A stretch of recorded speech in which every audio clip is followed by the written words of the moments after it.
Hey there, I'm Dr. Jill Wener. I'm a physician, meditation teacher, tapping practitioner, author, and aspiring anti-racist, which requires constant self-examination and learning and willingness to be wrong. And I'm so excited to have Dr. Cherie Hill with me here today. We've been following each other on social media for several years now, and she lives in Atlanta, and it's really exciting. This is our first time actually talking face to face, which seems ridiculous. And she is coming to us from her maternity leave. So she's really grateful to that. Dr. Hill is an associate professor of gynecology and obstetrics at Emory University School of Medicine here in Atlanta. She's a graduate of Xavier University in Louisiana and the David Geffen School of Medicine at UCLA. She completed her residency in OB-GYN at Duke University, where she served as the chief resident with a GME concentration in patient safety and quality improvement. She has a clinical interest in minimally invasive gynecologic surgery for management of gynecological disorders, particularly abnormal uterine bleeding and fibroids, and we'll get to that a little bit later, in addition to comprehensive obstetrics and well woman care. Beyond the clinical setting, Dr. Hill serves as the Wellness Ambassador and Chair of the Wellness Committee for the Department of Gynecology and Obstetrics, which is how we originally got connected, and as the Director of the Resident Wellness Program. Her research interests include resident well-being and determinants of preterm birth. She maintains her own wellness through participation in public service, mentorship of local students, quality time with her husband, 3 children, extended family, and friends. Cherie, thank you so much for joining today. It's such an honor to have you here. Thank you so much, Joe, for having me. Like you said, we've been following each other on social media, and it's nice to finally, put a face to the name and have some real conversation today. Absolutely, absolutely. So I'd love to hear a little bit about your story and how one of your research interests is preterm labor, and I think we're going to be getting into a little bit more today. For anyone listening who is not aware that there are worse outcomes for Black women, maternal fetal outcomes, no matter what the socioeconomic status is. So we're going to be getting into that. But I wonder if you could share a little bit about your journey through medical training, and what brought you to the specific interest that you have, and how you've seen systemic racism play a role in that development. Definitely. Yeah, so I think my first interest in birth outcomes really started as a medical student when I was contemplating going into OB-GYN. So I was involved with a research study with one of the maternal fetal medicine fellows at UCLA, and we were looking at different markers for gestational diabetes and how that then may, turn into different outcomes for the baby. Macrosomia, for example, the baby being born too large. And then if you have gestational diabetes, you can then be at risk for other conditions like preeclampsia, high blood pressure in pregnancy, et cetera, that can then lead to you having to deliver your baby early, which prematurity and those sorts of things can then lead to poor outcomes for your little one.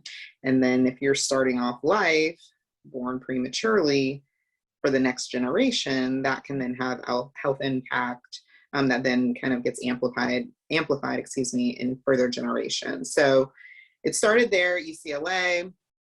I loved my time in Los Angeles, but the population, I would say, at least for the residency training, wasn't exactly what I was looking for. So I applied pretty broadly for residency, and I looked at Emory at the time. I also looked at Duke, and at Duke, I was thoroughly impressed with the dedication to diversity within the cohort of residents, as well as the leadership.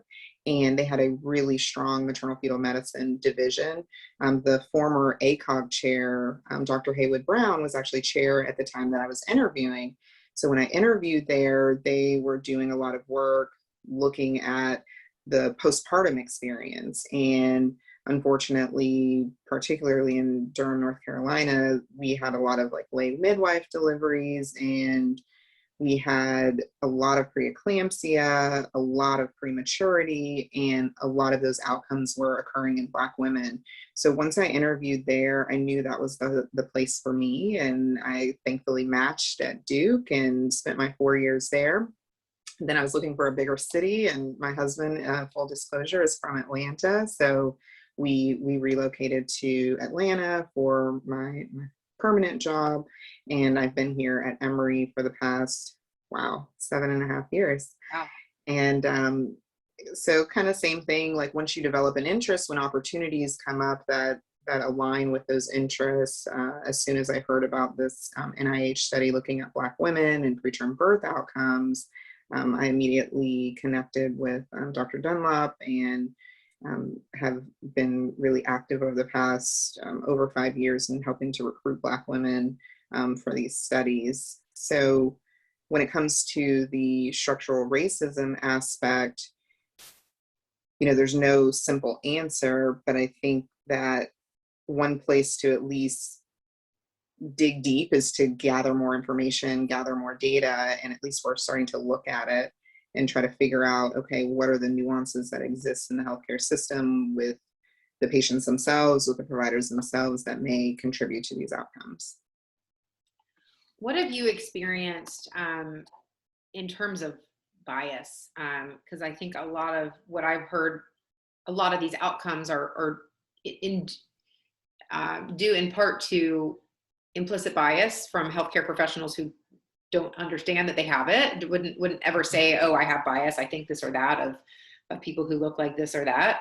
But what has been your experience like with amongst colleagues in your training, the way you see Black women treated?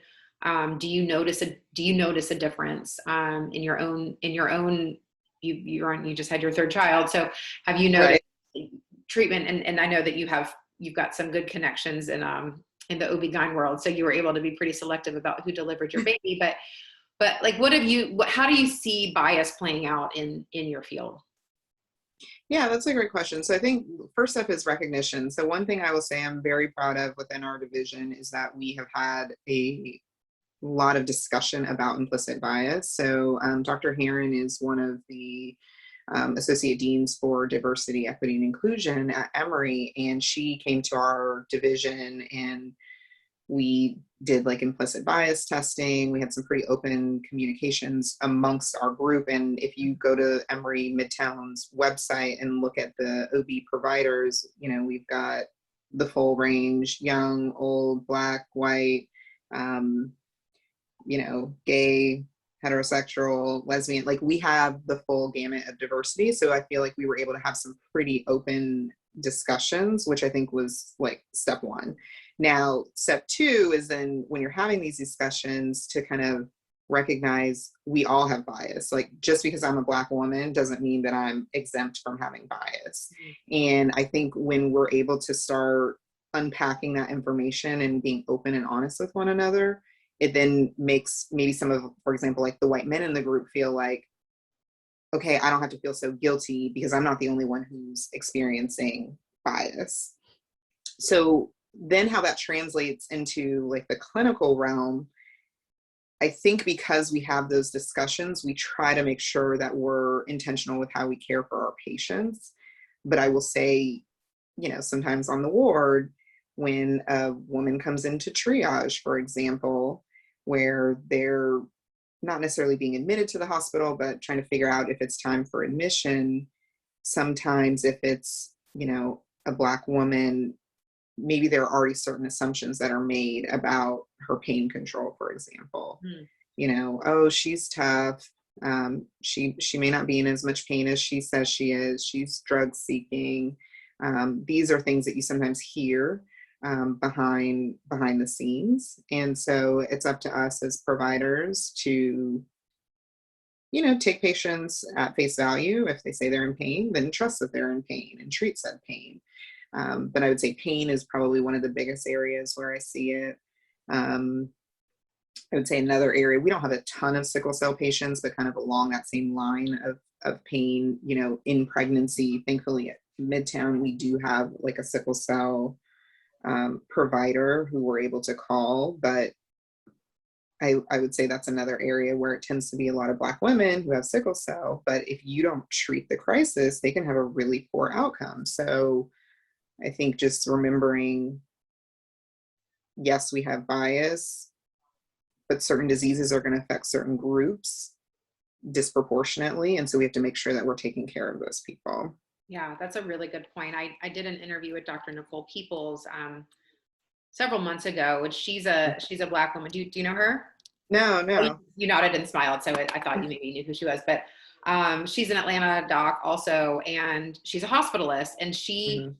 we talked about her biases against sickle cell, and then she had a daughter with sickle cell. So then she was like seeing it from the mother's perspective and Mhm. recognizing all those ways that we were judging our patients with sickle cell based on their pain behavior or lack thereof Yes. was totally wrong and Mhm. not patient centric and very much biased. And so she kind of was able to see how she had been raised in the system as a doctor to encounter those patients, and how it was really not helping them at all. So it's interesting that you brought that up. I hadn't thought about that in terms of pregnancy as well. So it's obviously going to make someone much higher risk. Oh, And then all that definitely. bias like just packed into. Into one, exactly. And I think the other thing too is, I mentioned a little bit before, like the postpartum experience. I think one thing that we've spoken to other providers about within the field of OBGYN is connecting with other providers. So like the ED or the emergency department, the cardiologist, in recognizing, you know, Black women have a higher mortality rate for maternity mortality rate. You're most likely to die from pregnancy in that first like 24 to 7 days, 24 hours to 7 days after Oh, wow. delivery. I didn't So know that. you need to look at a woman and say, oh, she's a Black woman, she's at high risk. So when she comes in through the emergency department and her blood pressure is, 170 over 110, you can't just say, oh, it's probably just another Black woman with hypertension. You have to raise the alarm sometimes and recognize, Yeah. okay, I'm seeing you, the whole person, and one of your risk factors is being a Black woman. So we're going to be aggressive about treating these values that we see, treating you as the patient, and making sure that we're not blowing it off. And preeclampsia, eclampsia is definitely one of the areas that women are still dying from in that postpartum period. So can you give us a general sense of how pervasive this problem is, the maternal fetal mortality? I don't have any need for you to quote statistics or specific numbers, but like, how bad is it for people listening who are not in healthcare, for people listening who are not Black and may not know these things? Can you give us a sense of like, how big is this problem? So when you look at the nitty gritty numbers, like if you look at the entire nation, maternal mortality for the US, I think, is higher than it should be for a developed nation. So we have probably somewhere around like 20 to 25 deaths per 100,000 women, which doesn't sound like a large number, but it's high. And then in Georgia, it's even worse. I believe we are the worst state for maternal mortality, if not the second worst state for maternal mortality. And part of that, I think, is we're in the deep South, and there definitely has to be some systemic racism involved. And then part of it is Georgia has a lot of rural areas that just don't have OBGYNs. There's an OBGYN shortage in the state, and that contributes to outcomes. And then Black women are almost 3 times more likely to die in childbirth or in that subsequent year than white women. So for a white woman who has graduated high school, she will still have better birth outcomes than a Black woman with a doctorate. White women, if they get married, that then becomes protective for their maternal health outcomes. For Black women, we don't see that protective feature for marriage either. And, I can't help but think that there's definitely some interplay with systemic racism there. For sure, yeah. So yeah, I think there's a tendency in the medical mind, I think, to like gaslight everything that doesn't like sound like what we want to hear.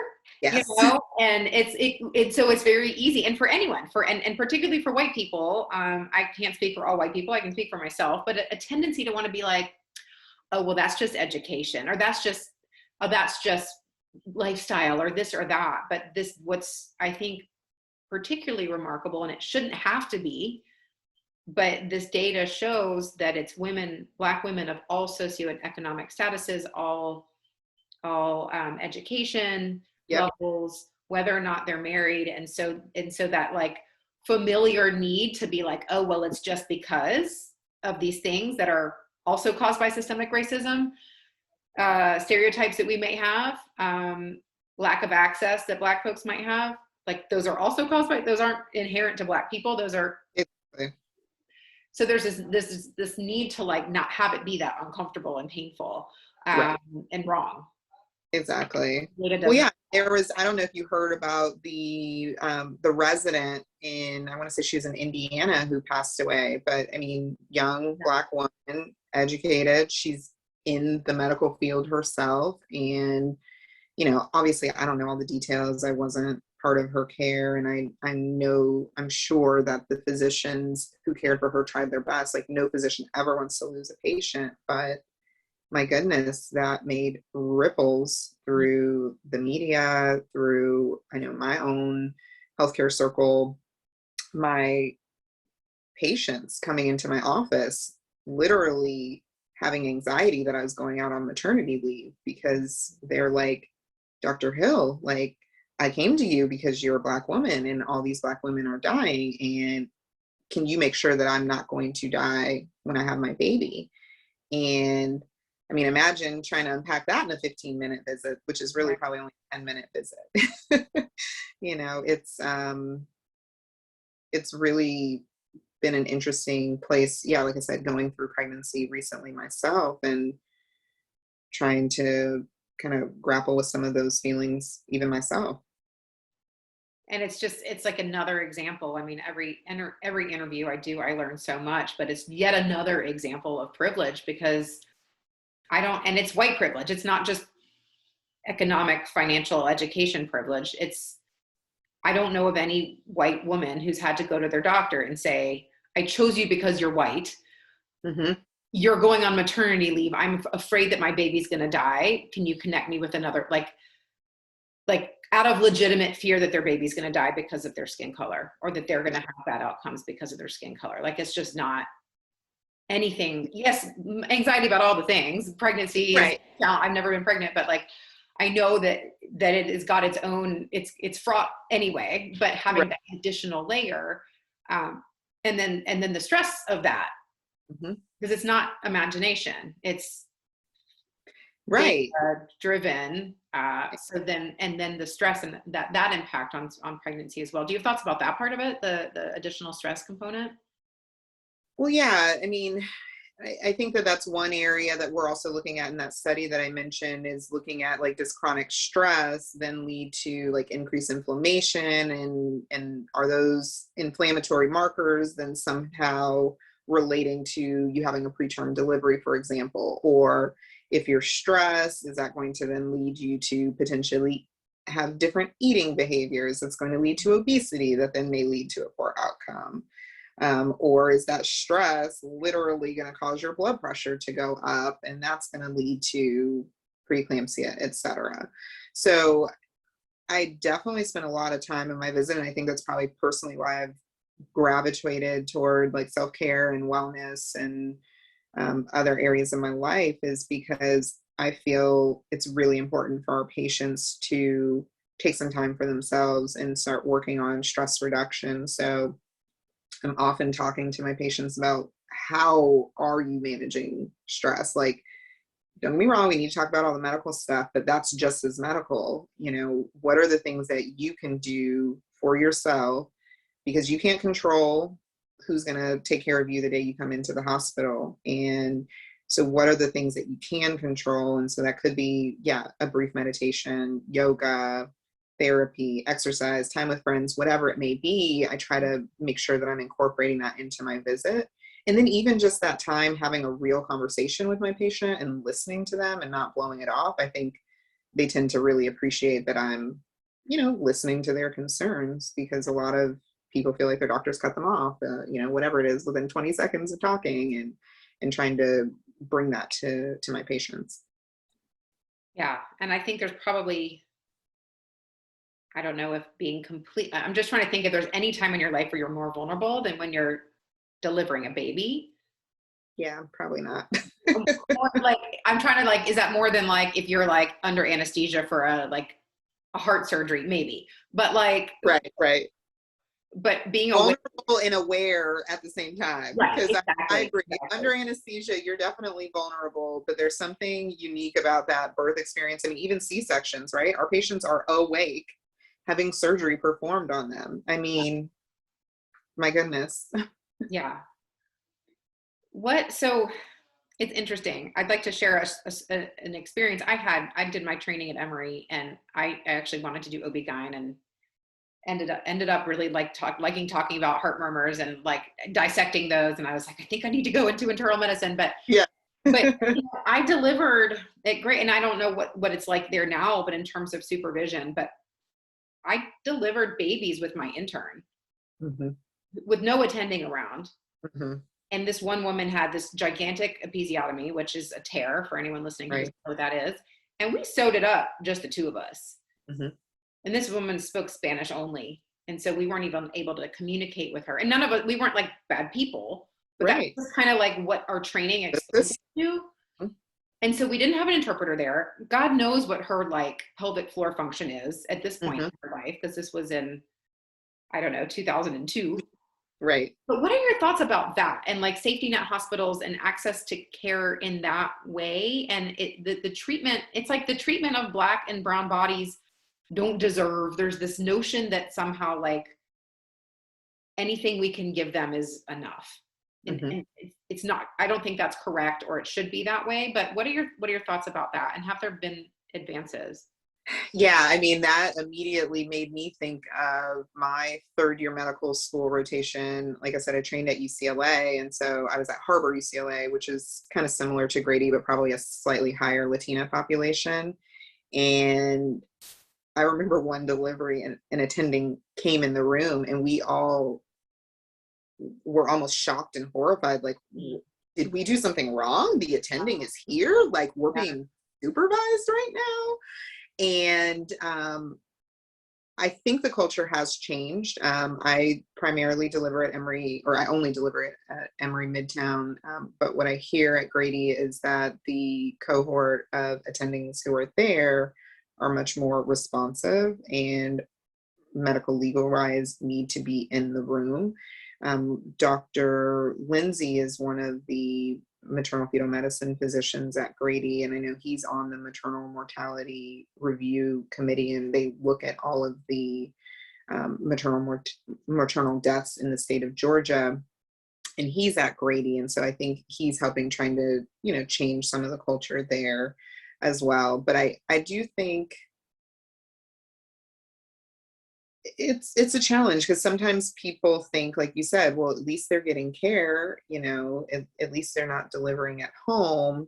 But I think we have to do better and make sure that there's better funding. There was that whole window of time where it was questionable as to whether or not Grady was going to close, and it's like, we need Grady.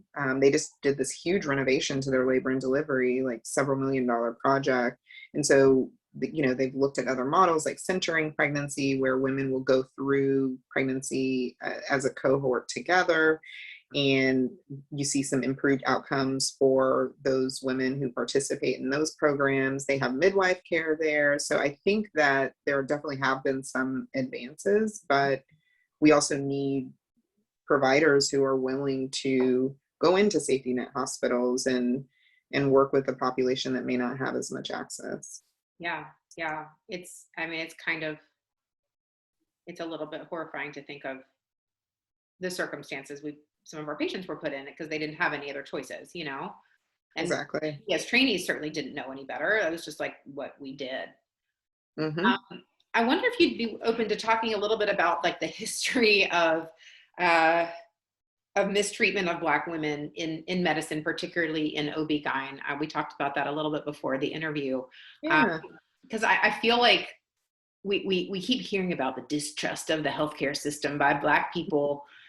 And one of my guests recently called it a broken trust rather than a distrust, because the distrust is almost putting the onus on the people who have been mistreated. Right. Yeah, I was like, yeah, that's really, really good, because it's not like, it's not there for, it's there for a reason, Exactly. that problem with trust. So can you talk a little bit about that? And a lot of people may not know what so maybe trigger warning for some people, but. Yes. Yeah. So I think what most people think of is more recent, like the Tuskegee experiment, but really this, broken system, this broken trust dates way further back into slavery. So there was a physician, Dr. Marion Sims, who's often kind of quoted as the godfather, grandfather of obstetrics and gynecology. And he had 3 slave women, Anarcha, Betsy, and Lucy, who unfortunately, because of their vaginal deliveries, had problems with chronic fistulas, which is a connection between the vagina and either the bladder where the urine comes out or the rectum where your stool comes out. And so he performed countless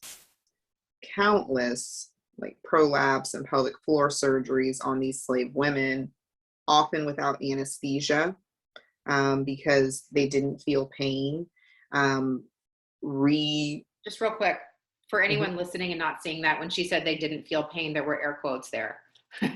Oh yeah. That was what he was saying, but I just want to clarify that. Thank you. Keep going. So they definitely did.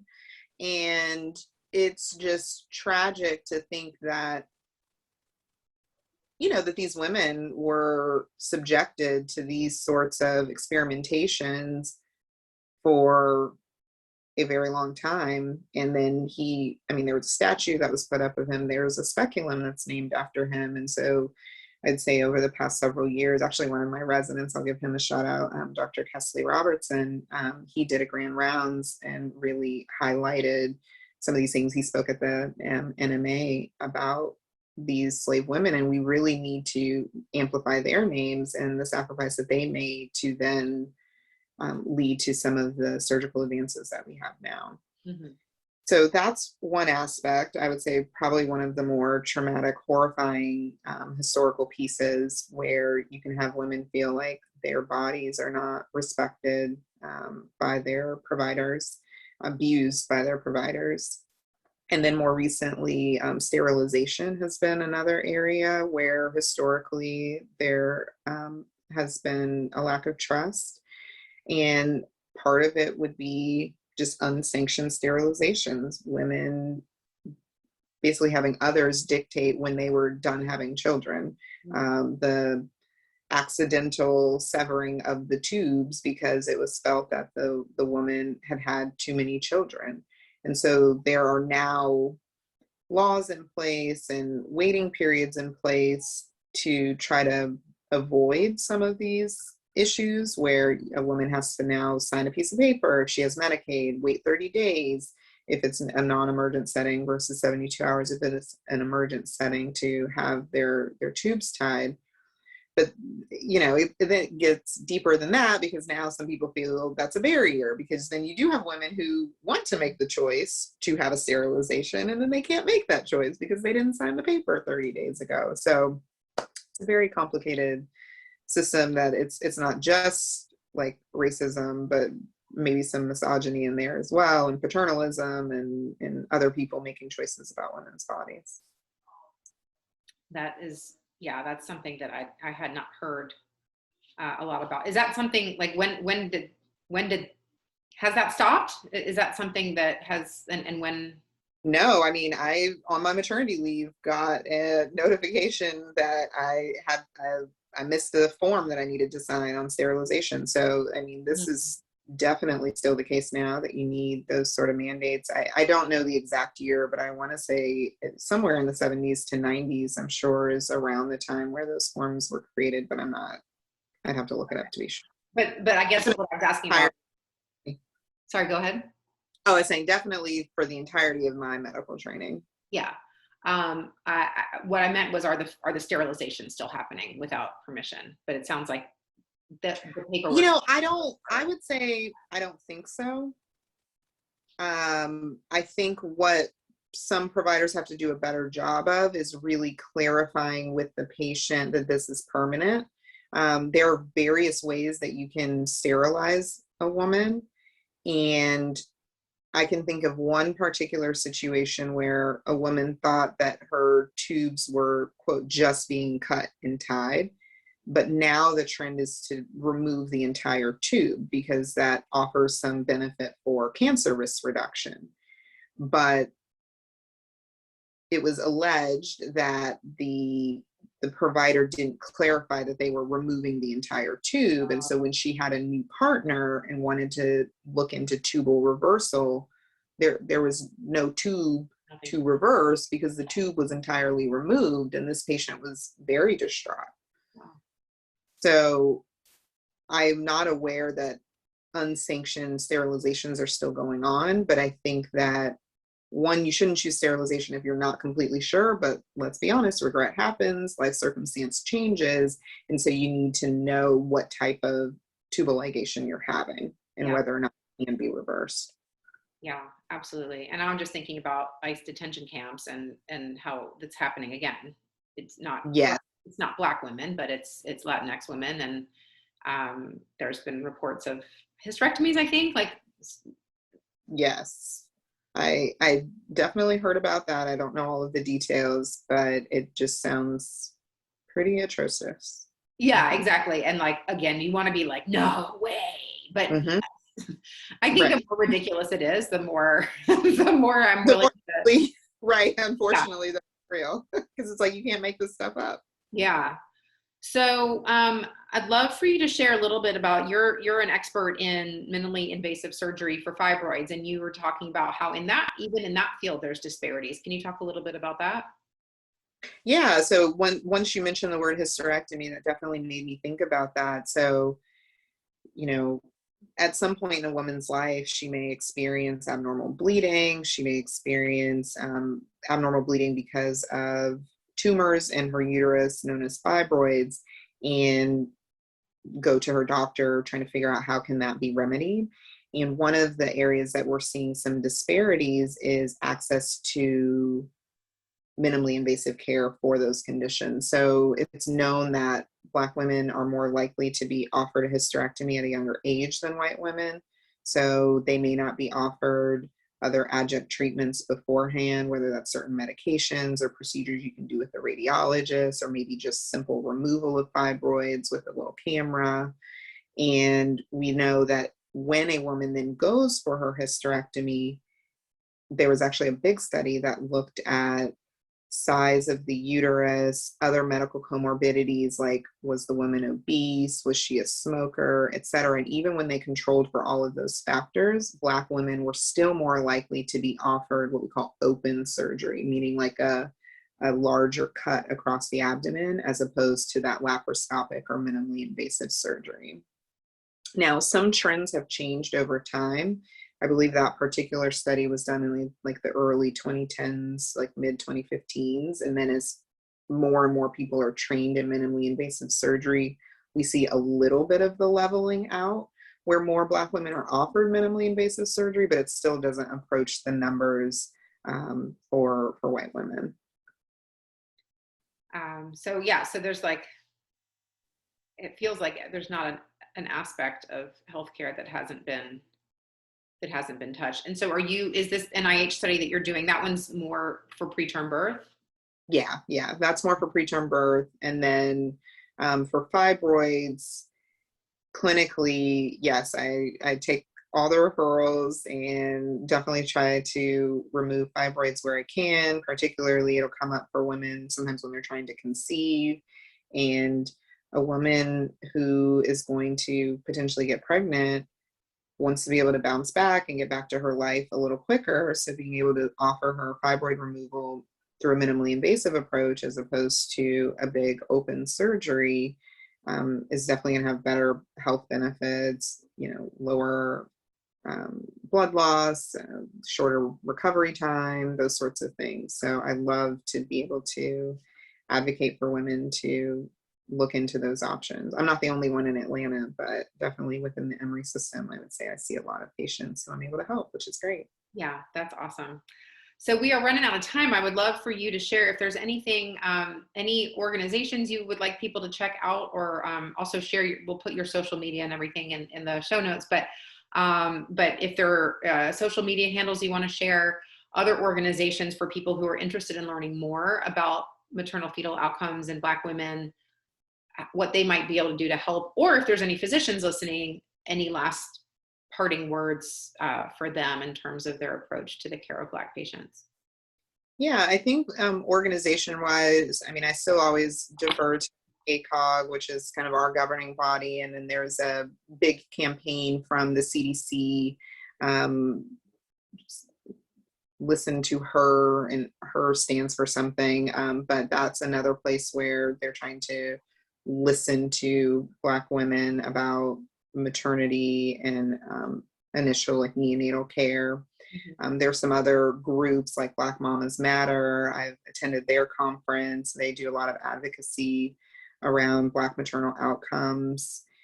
The fibroid organization I would recommend checking out would be We Can Wear White, and their founder has a Instagram page that is pretty active. And then my own Instagram handle is Cherie C Hill MD. That's CHERIE C Hill HILL MD. And to all of my providers who are listening, I think, yeah, just if you can, slow down a moment and listen to your patients and recognize that some of their fears are real. They are founded, and taking that time to listen can allow us to be better physicians and really think in the moment when you're making certain clinical decisions. You know, are you looking at the whole picture? That's so important. Thank you for sharing that. All right. Well, Cherie, thank you so much for joining me and for sharing your expertise and experience. And I just thank you so much. Thank you for having me. This was great. I look forward to working together more. And yeah, we'll have to meet up for some yoga or some coffee, something. Absolutely. Absolutely. All right. Thank you.